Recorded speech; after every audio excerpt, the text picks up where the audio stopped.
Hey everyone, today we've got some massive GTA 6 leaks to share. First up, let's talk file size. Rumor has it that the GTA 6 will be around 200 gigabytes, double the size of GTA 5.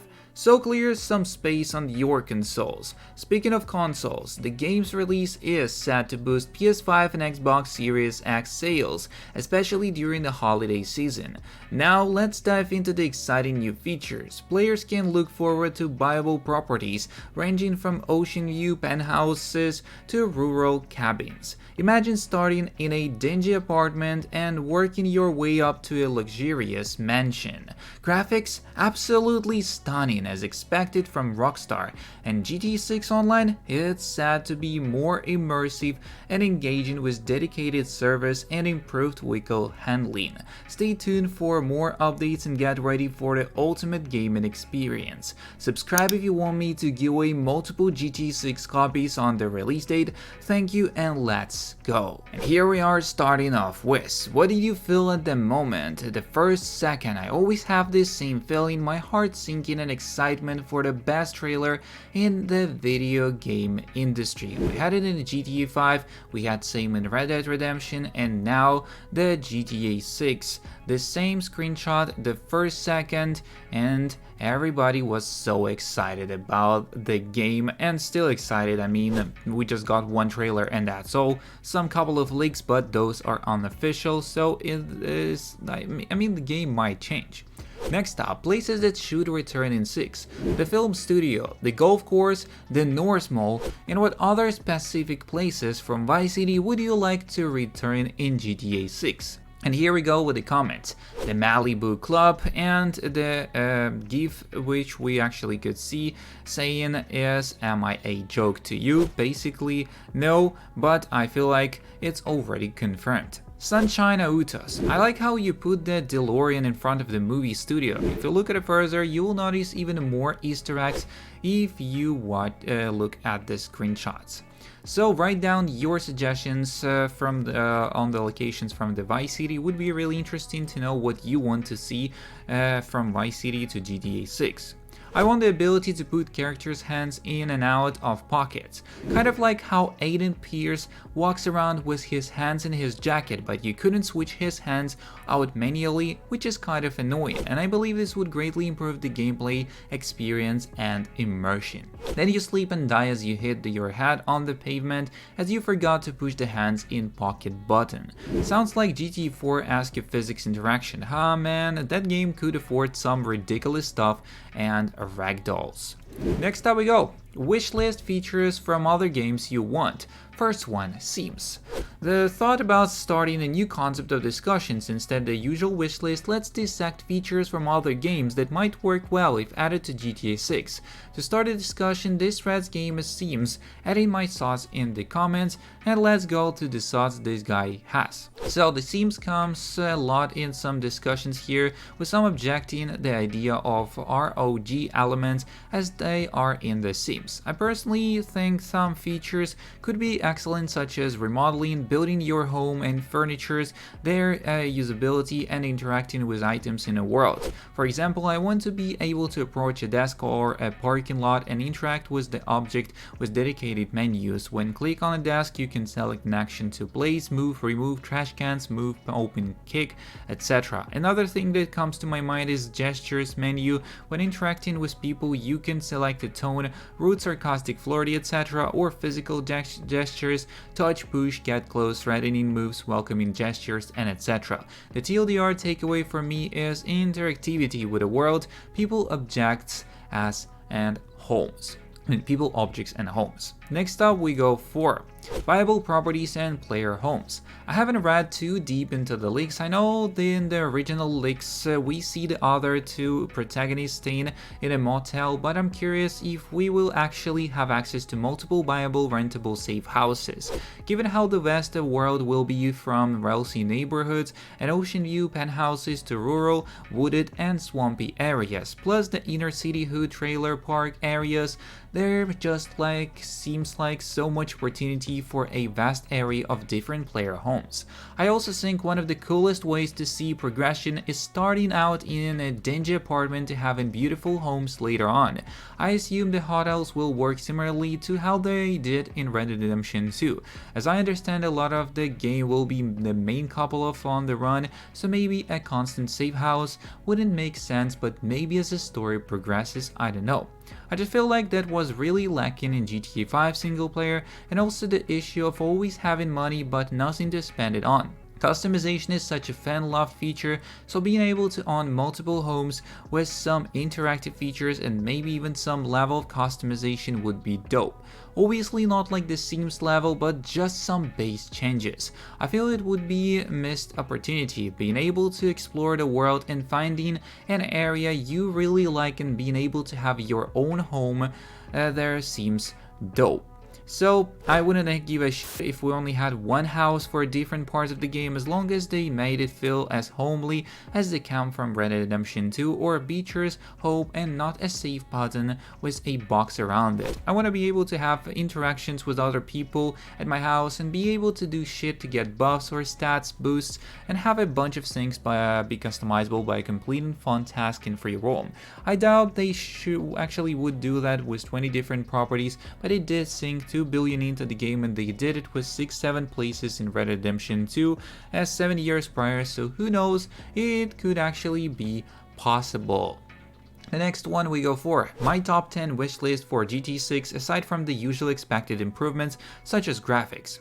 We'll keep it simple and conscious, since many of these points have already been discussed by the community before, including myself, and I don't want to write too lengthy paragraphs right now, so here's the list. First, dedicated servers and better connection system for a noticeably improved experience compared to GTA Online. 2. Proper kernel level anti-cheat that's not invasive to our privacy. Regular security updates and bug fixes rather than delaying them to summer-winter major DLCs, at least 2 story DLCs throughout the life cycle of the game. 5. Focus on quality of content for online that also scales with time, means side characters aging inflation with changes. World changes, etc. Current GTA Online has outdated and poor quality content, and characters appear to be of varying ages depending on what content you play. Plus, the price of gas, for example, doesn't change on gas station billboards. All of these breaks immersion and makes the game inconsistent. 6. Massively improved vehicle handling and customization. Obviously, this is a favorite discussion topic in the community, so I don't need to elaborate on it. However, I would say that this is an area where much more serious work needs to be put in by Rockstar. Oh, and nitro, hydraulics, roof removal, engine swaps, body kits, exhaustive wheel and interior customization, higher suspension options, color wheel, livery creator like FH5, and of course, tuning. Enough said. 7. Forza-like vehicle categorization system. This has been thoroughly discussed by me in the past year before, so won't go into the details, but suffice to say Forza's system is 100x better than GTA Online. So let's quickly check out the idea from the previous post of 7 months ago. Ideas regarding vehicle categorization in GTA 6. Hello everyone, today I have decided to make a post about how vehicles could be classified in GTA 6 to allow greater performance variability, as this post idea has been in my mind for quite some time now, so I'm glad to be able to share it with you all today. Now, before I continue, I must mention that Forza Horizon and its class system has been a big inspiration for me, because Forza has some of the best such implementation I've seen in a car game. The first point is the fact that GTA Online currently has too few vehicle classes. For example, no hypercar category, no supers classic, no separate off-road buggy category, off-road class includes every car, no quad bike, etc. Forza Horizon 5 does this beautifully, where there are tons of different classes for varying vehicle types. This allows proper segmentation and better class restrictions during races, as I hope the next GTA has many more of these compared to GTA Online. The second and arguably more important idea is to introduce the Alphabet Performance Rating PR system based on vehicle performance. means DCBA as 1 as 2, etc. This such needed in the GT due to the fact that nearly all vehicles perform differently even within the same category. Therefore, many of the worst performing cars never get used in races, as differentiating vehicles based on their performance or PR rating would also permit better race restrictions as well as allow certain cars to shine even if they aren't very fast. In Forza Horizon 5, the existence of this alphabet PR system allows players to upgrade cars even into the next tier with engine swaps, etc. Such a thing can also be a great addition to GTA 6 Online and turn it into a well-rounded racing game as long as the vehicle's performance modifications are abundant. What do you guys think about it? And back to the wishlist. 8th spot. Smoother and significantly improved character physics and ragdoll system. Take inspiration from Red Dead Redemption 2 GTA 5 system is horrendous, annoying and frustratingly slow. And please remove the waiting for the lengthy animations to complete part. Thanks in advance.